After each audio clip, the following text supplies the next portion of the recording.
there's a documentary just coming out, which I'm all in for, right? It is Frank Miller, American Genius. I just heard about this today. Let's have a look at the trailer. You talk about talent. He writes, he draws, he screenwrites, he directs, and he is tops at all. Yeah. Here's the thing about Frank Miller, which it's so telling how he's a genuine talent, whereas today's writers are not. He looks like hell, right? He looks like absolute hell.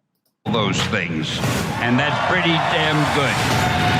Frank Miller! I had to go into the comic book store and I would only look for Frank Miller. I wouldn't even... So if you don't know who Frank Miller is, he along with Alan Moore revolutionized comics in the 80s. Alan Moore not very happy about it. Here, let's just 1 second. Let's juxtapose that with this.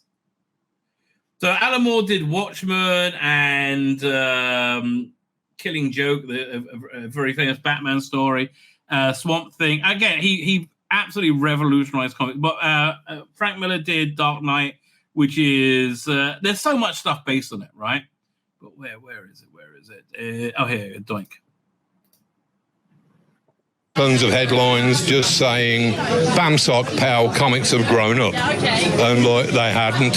There were about 3 or 4 halfway decent comic books, and the rest of it was still the same juvenile rubbish that had been produced for the last 40 or 50 years. I feel so bad for Alan Moore, right? Because like he had such an incredible love for comics, and that was beaten out of him by the comic book industry, right? Absolutely beaten out of him.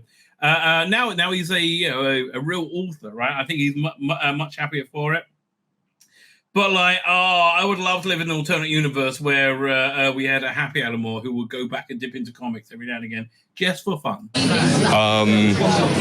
What the comic boom of the 80s did was grant a license to a lot of people not to have to actually grow up.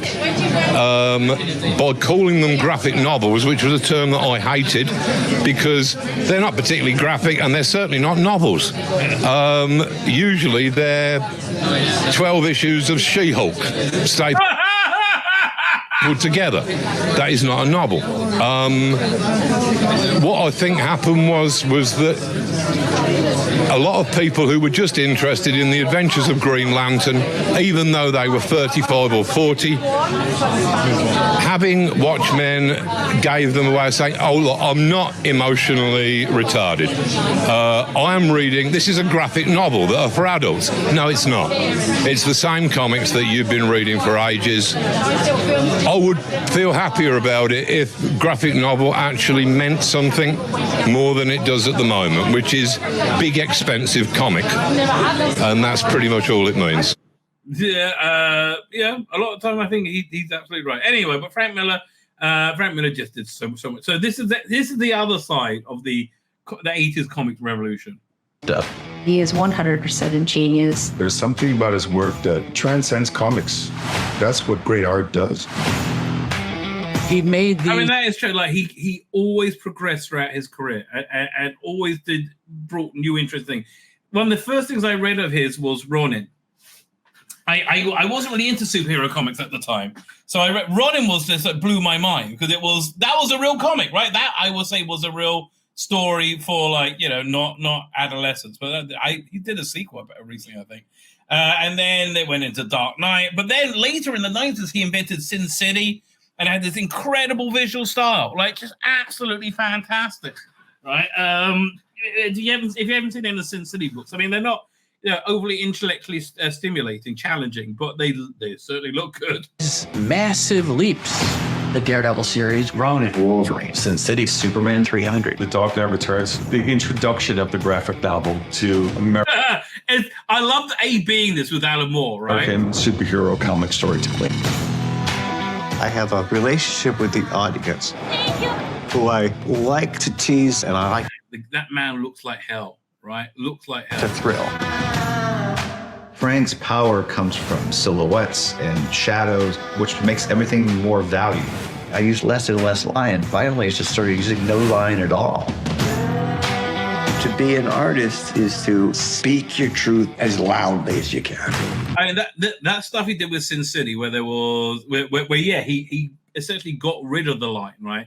Alan Moore did something very similar in one of his first works. It was called V for Vendetta. Would you ever see the movie? It's like comparing a chicken McNugget to a filet mignon, right? The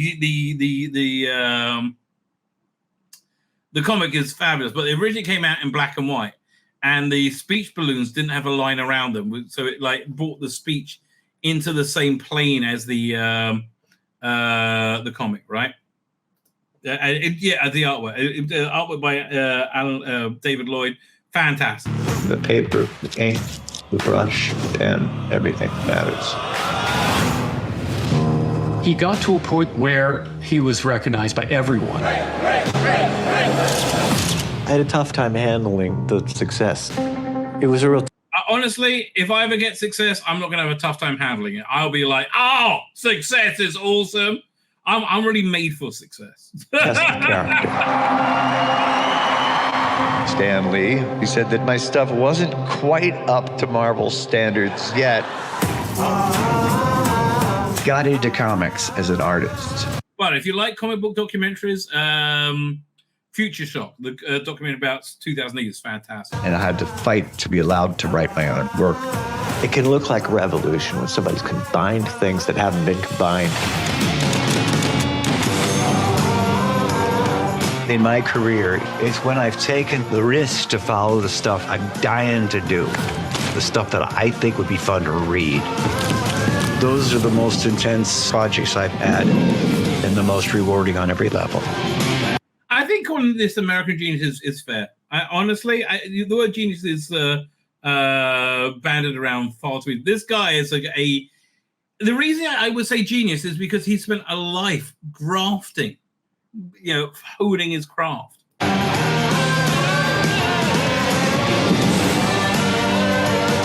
Through persistence and good luck, I managed to spend my life doing exactly what I wanted to do ever since I was 5 years old. That's about as American as it gets. Oh, June 10th. Oh, that's coming out soon. That looks good. That does look good. I am up for that. I'm not going to cinema and see that. That's certainly a streaming streaming. But my name's Tzvi Lebetkin, the Rabbi from another planet. Please like, share, and subscribe, and ring that little bell. Ring the little bell so you're notified when new videos drop.